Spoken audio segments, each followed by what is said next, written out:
ہندوؤں کے تہوار ہولی اور دیوالی کے کھانے کا کیا کیا جائے؟ وش کر سکتے ہیں؟ یہ بڑا سینسٹیو ایشو ہے۔ یہ ہندوؤں کے ہاں دو بڑے تہوار منائے جاتے ہیں، ہولی کا اور دیوالی کا۔ اسی طریقے سے کرسچنز کے ہاں بھی یعنی کرسمس کا تہوار منایا جاتا ہے، اور بھی غیر مسلم کے ہاں تہوار منائے جاتے ہیں۔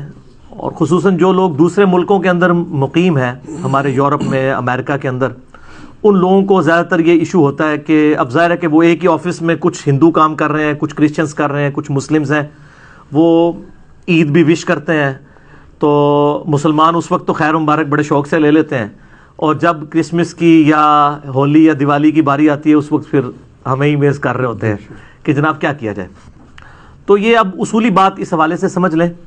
پہلی تو بات یہ ہے کہ as far as human dignity is concern, تو اس دنیا میں جتنے بھی لوگ آباد ہیں، ہیومن ڈگنیٹی میں آپ نے ان کی عزت کرنی ہے، چاہے وہ جیوز ہوں، کرسچنز ہوں، مسلمز ہوں، ہندو ہوں، بدھ مت کے رہنے والے لوگ ہوں، ان سب کے سب لوگوں کے ساتھ کھانا پینا بھی جائز ہے اگر کھانے والی چیز حلال ہو، ٹھیک ہے؟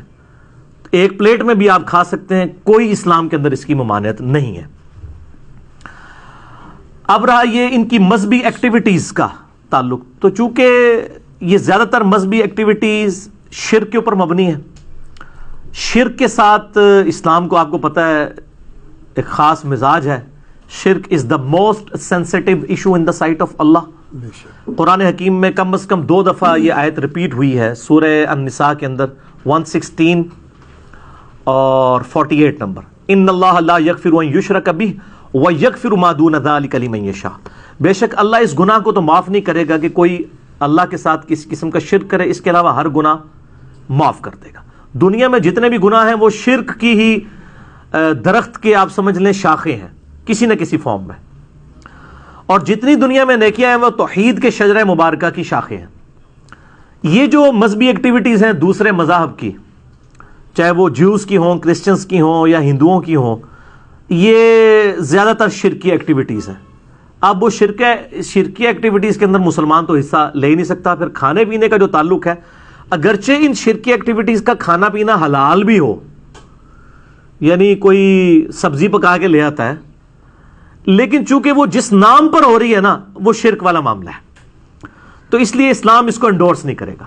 قرآن حکیم میں اگر آپ سورۃ المائدہ پڑھ کے دیکھیں نا، تو غیر اللہ کے نام کا جو کھانا ہے، اللہ کے علاوہ کسی اور کی تقرب کے لیے یا اس پہ غیر اللہ کا نام بولا گیا ہو، اعوذ باللہ من الشیطان الرجیم، آیت نمبر ہے 3 سورۃ المائدہ کی۔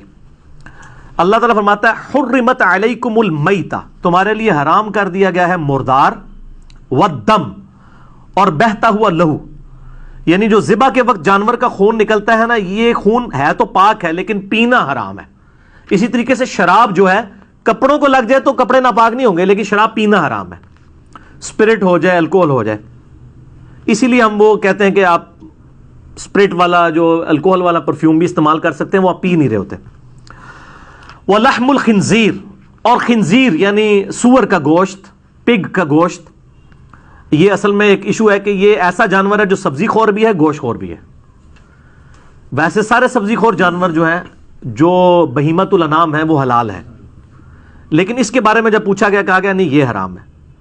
3 چیزیں ہو گئی، مردار اور لہو بہتا ہوا اور خنزیر کا گوشت، وما اہل لغیر اللہ بہ، اور جس کے اوپر ذبح کے وقت غیر اللہ کا نام لیا جائے، غیر اللہ کے تقرب کے لیے ہو۔ اور یہی پھر آیت آگے چلتی ہے، اس میں ایک الفاظ یہ بھی ہیں، وما ذبح علی النصب، اور جو بتوں کے تھانوں کے اوپر ذبح کیے جاتے ہیں جانور، یعنی ان تھانوں پر غیر اللہ کے تقرب کے لیے جانور ذبح ہو رہے ہیں، وہ بھی حرام ہوں گے، چاہے اللہ کا نام بھی ان پر لیا گیا ہو، تب بھی وہ حرام ہوں گے، کیونکہ تقرب جو ہے وہ غیر اللہ کے لیے ہے۔ صرف یہ نہیں ہے کہ ایک بندہ بسم اللہ اللہ اکبر پڑھ کے تو کسی بت کے سامنے ذبح کر دے تو وہ بھی حرام ہو جائے گا، تقرب اس بت کا ہو گیا، اگرچہ اللہ کا نام لیا ہوا ہے تب بھی تقرب والا معاملہ بھی سینسٹیو ہے۔ تو اسی طریقے سے اس طرح کی ایکٹیویٹیز کے جو کھانے پینے ہیں وہ اسلام میں حرام ہے۔ صحیح مسلم کے اندر حدیث موجود ہے، سیدنا علی رضی اللہ تعالیٰ عنہ سے کسی نے آ کے پوچھا کہ آپ نبی علیہ السلام کے اتنے قریبی ہیں، کیا آپ کو نبی صلی اللہ علیہ وآلہ وسلم نے کچھ خاص باتیں ایسی سکھائی ہیں جو باقی امت کو نہ بتائی ہوں؟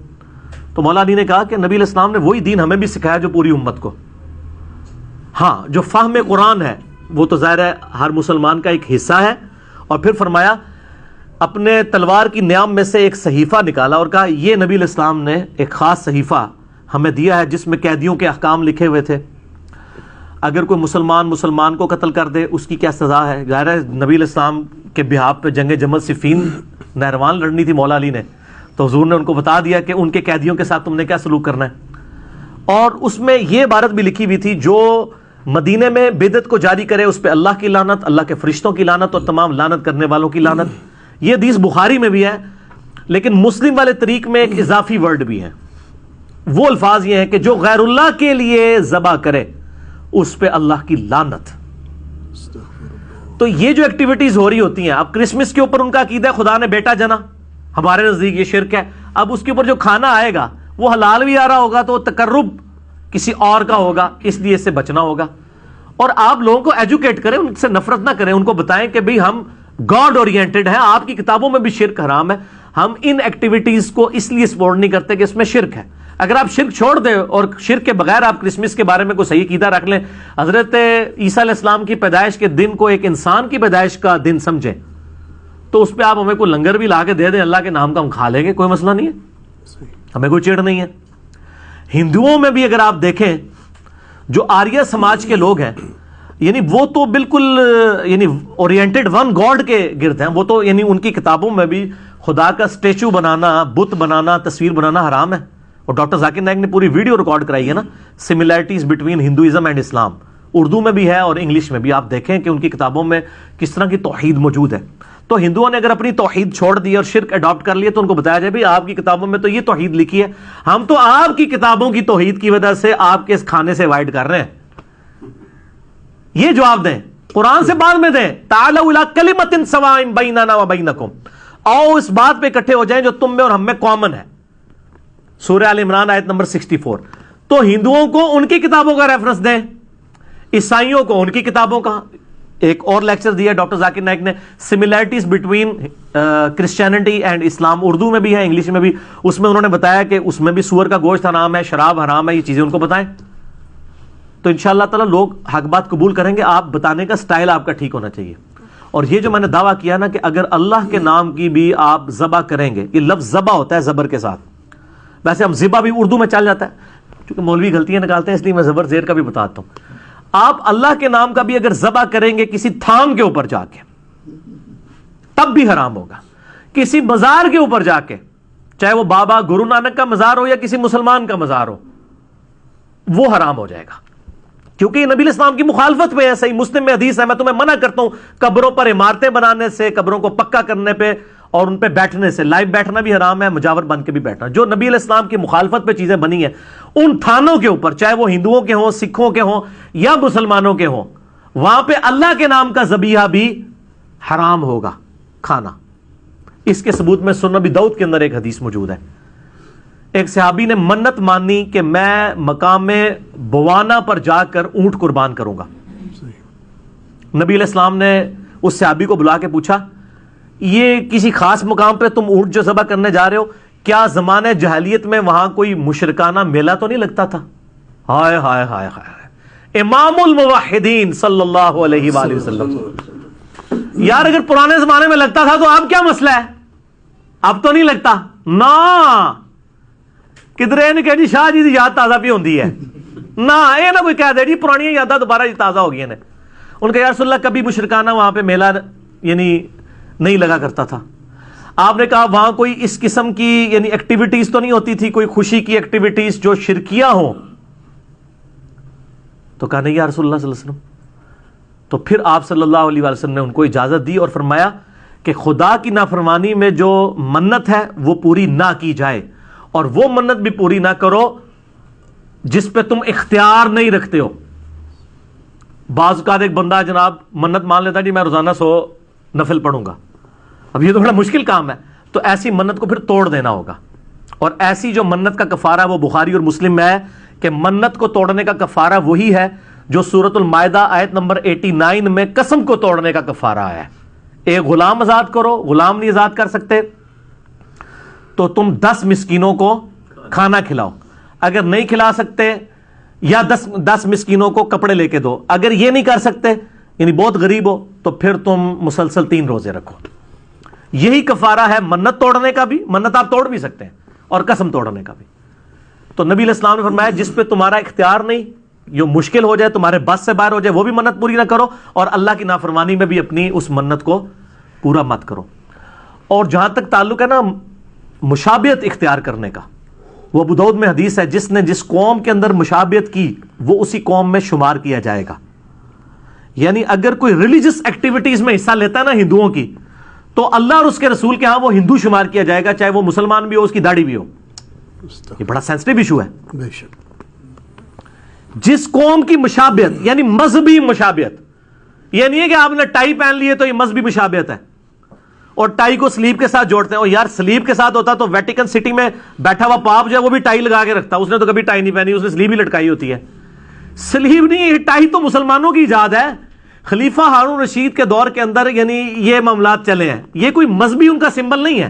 آج ہندو بھی ٹائی پہنتا ہے، آج مسلمان بھی پہنتا ہے، سکھ بھی پہنتا ہے، عیسائی بھی. یہ مذہبی نہیں ہے. مذہبی مشابہت حرام ہے. تو ٹائی پینٹ کوٹ کے اندر، پینٹ شرٹ کے اندر سارا وہ گھسا دیتے ہیں، کہتے ہیں یہ آپ ان میں سے اٹھائے جائیں گے. اور انہی مولانا صاحب کو پوچھیں گے آپ کے جیب میں جو مرید نے 40,000 روپے کا مفت آپ کو 76 موبائل گفٹ کیا ہوا ہے، 76 موبائل میں ذرا اس کو جوک کے طور پہ کہتا ہوں، اتنا لمبا موبائل جو اسمارٹ فون ہے، یہ کافروں کا نہیں بنایا ہوا، یہ مشابہت نہیں ہوگی. کہتے نہیں اس کی نہیں ہوگی مشابہت. وہ کہتے ہیں دیکھیں کوئی مذہبی ایکٹیویٹی تو نہیں ہے نا. تو سر پینٹ شرٹ کون سی مذہبی ایکٹیویٹی ہو گئی ہے؟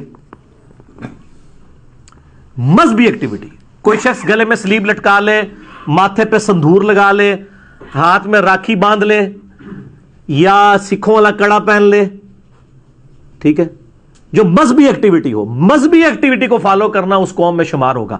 اس طریقے سے ہولی، دیوالی اور یہ آپ کی کرسمس ہے، یہ چونکہ مذہبی ایکٹیویٹیز ہیں، ان کو آپ نے اوائڈ کرنا ہے، لیکن اخلاقیات کے دائرے میں. بدتمیزی نہیں کرنی اور ان کو اپنا سینسٹیو ایشو بتانا ہے ان کی کتابوں سے کہ تم تو اپنے دین کو فالو نہیں کر رہے، تمہارے دین کو بھی ہم ہی فالو کر رہے ہیں اور ہم اپنے دین کو بھی فالو کر رہے ہیں. قرآن سے نا ان کو بتائیں. سب سے پہلے ان کو تعالوا الی کلمۃ سواء بیننا و بینکم، ان کو بتائیں کہ خدا کے ساتھ آپ کی کمٹمنٹ ہونی چاہیے. ہم چونکہ مسلمان خدا اورینٹڈ ہیں، اس لیے ہم ہولی، دیوالی یا کرسمس کے اوپر جو آپ وش کرتے ہیں، یہ چونکہ شرکی ایکٹیویٹیز ہے، اس لیے ہم آپ وش نہیں، آپ اس کے علاوہ وش کریں.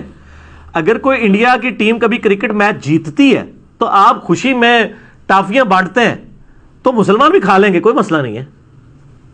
ٹھیک ہوگا، ہمیں کوئی اعتراض نہیں ہوگا، یہ مذہبی ایکٹیویٹی نہیں ہوگی. ونس جب آپ مذہبی ایکٹیویٹی کریں گے، کفار کے ساتھ مشابہت ہوگی، وہ بڑا پھر سینسٹیو ایشو ہو جائے گا. اس لیے اس کو آپ نے اوائڈ کرنا ہے. اس کو اوائڈ کرنے کا طریقہ بھی میں نے بتا دیا. خالی میں لاہور دا راہ نہیں دسیا، لاہور جانے کا کرایہ بھی دے دیا، صرف راستہ نہیں بتایا آپ کو کہ اس طریقے سے اس ایشو کو غیر مسلم ملکوں میں رہنے والے لوگ ٹیکل کریں. ہندو کوئی کہ ان کو کہ آپ کی کتابوں میں شرک غلط لکھا ہوا ہے، غیر اللہ کے نام کی نیاز نہیں ہو سکتی. کرسچنس کو بھی بتائیں اور کہیں کہ یہ آپ اپنی کتابوں پہ نہیں چل رہے، دیکھو ہم مسلمان آپ کی کتابوں پہ آپ سے بڑھ کر چل رہے ہیں. آپ بھی ان چیزوں کو دیکھیں. ٹھیک ہوگا؟